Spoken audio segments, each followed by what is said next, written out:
Acabamos de terminar septiembre y con ello el tercer trimestre y podemos decir con claridad que 2022 está siendo un año muy complicado para los inversores. Desde el punto de vista macroeconómico, estamos ante un escenario más incierto que el que teníamos a principios de año. Si miramos la métrica de crecimiento económico, lo que estamos viendo y asistiendo es a continuadas rebajas de las previsiones de actividad económica. Aún así, los principales organismos internacionales, tanto el Fondo Monetario Internacional o más reciente la OCDE, no están hablando de recesión a nivel global.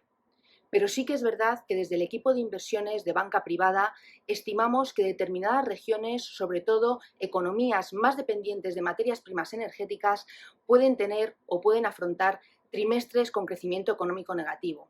Pero en ningún caso estaríamos ante un escenario de depresión o de recesión fuerte como la que tuvimos en 2008 o en 2020 con la pandemia. Si miramos la métrica de las dinámicas de precios, de las dinámicas de inflación, al contrario que al crecimiento económico, estamos viendo revisiones al alza. Pero también es cierto que en los últimos datos que estamos conociendo de Estados Unidos, estamos viendo cómo el IPC general va descendiendo progresivamente. Y en Europa, aunque todavía no hemos tocado pico, esperamos ver ese pico en inflación en los próximos meses, teniendo en cuenta las recientes medidas que se han aplicado o que se van a aplicar por la Comisión Europea y en diferentes países con los topes al precio de la electricidad. Todo ello está afectando a los bancos centrales y está impactando en su toma de decisiones. Estamos viendo cómo están dando un mensaje contundente de control de la inflación, a pesar de que a corto plazo el crecimiento económico y el mercado laboral se puedan ver erosionados. Están tomando decisiones con mayor agresividad y con mayor rapidez de lo que estimábamos inicialmente. Así, el nivel de llegada de tipos de interés en Estados Unidos a final de año estaría en el entorno del 4,5% y en la eurozona en el entorno del 2,5%. Comenzando por el mercado de renta fija, la actuación de los bancos centrales subiendo tipos y dando mensajes muy tensionadores y muy agresivos está impactando de forma directa en el mercado de bonos. En deuda soberana se ha incrementado la rentabilidad en todos los tramos de la curva y por primera vez en los últimos años estamos viendo rentabilidades positivas en todos los plazos también de la curva. Por lo tanto, estamos viendo valor, estamos viendo atractivo en deuda soberana, especialmente en deuda soberana periférica y particularmente en deuda soberana de España y de Italia. En renta fija privada lo que estamos viendo es una ampliación de los diferenciales, una ampliación de los spreads, lo que está implicando caídas en precio debido a que se está cotizando un posible deterioro de la calidad crediticia de los emisores ante un contexto de incertidumbre económica y de ralentización de la actividad económica.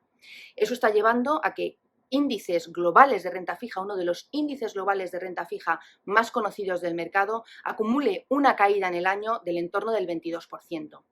Si nos vamos al mercado de renta variable, también se está poniendo en precio este contexto de incertidumbre y de ralentización económica. Asimismo, mayores tasas de descuento por mayores tipos de interés también están afectando a las valoraciones y está en parte metido en precio también una posible rebaja de estimaciones de crecimiento de beneficios.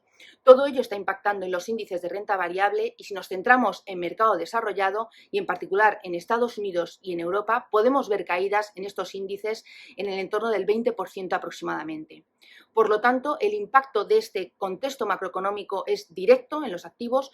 Podemos decir que prácticamente no ha habido activo refugio, puesto que todos los activos de renta fija y de renta variable en el año llevan rentabilidades negativas y en los únicos activos que han estado en positivo pues serían el dólar y el petróleo.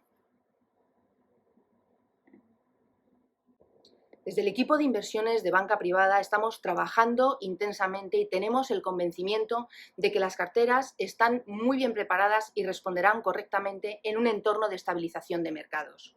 ¿Qué factores se tienen que producir para que se produzca esa estabilización de mercados? Pues dos catalizadores. El primero de ellos, una moderación de forma sostenida y consistente en el tiempo de los niveles de inflación. Si se da esa moderación de los niveles de inflación, vendrá el segundo catalizador, que será una relajación de los discursos y de las decisiones de los bancos centrales. Esos dos factores van a ser la clave.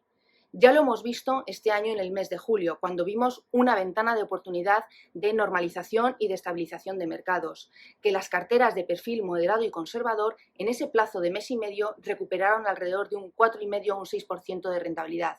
Por lo tanto, en un entorno de estabilización deberíamos ir en esa línea. La verdad es que llevamos aproximadamente unos últimos años, los últimos 5 años, con eventos extraordinariamente excepcionales. 2018 con todos los activos en negativo debido al taper tantrum, 2020-2021 afectado por la pandemia y 2022, por desgracia, tenemos encima de la mesa el conflicto bélico. Y eso ha afectado al comportamiento de las carteras. Pero pensamos que en estos momentos hay una clara oportunidad para todos los inversores, pero sobre todo para los de perfil conservador y moderado.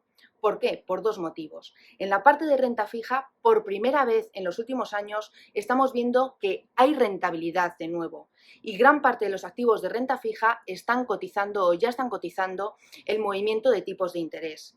En deuda soberana, los plazos cortos ya están en los niveles prácticamente muy cerca de los niveles de llegada de los bancos centrales. Y en la renta fija privada está cotizando ya en niveles muy estresados, inclusive por encima de los niveles estresados que estuvo durante la pandemia. Y en la parte de renta variable, con caídas superiores al 20%, pues diríamos que ya está en gran parte metido en precio un escenario de ralentización fuerte. Si desde el equipo de inversiones nuestro escenario central no es un escenario de depresión y de recesión fuerte, tenemos la confianza de que las carteras están bien preparadas para que en un contexto de normalización de mercados responderán bien. Y responderán bien todo ello pasando por la necesaria moderación de los niveles de inflación y, por lo tanto, la relajación de los discursos de los bancos centrales.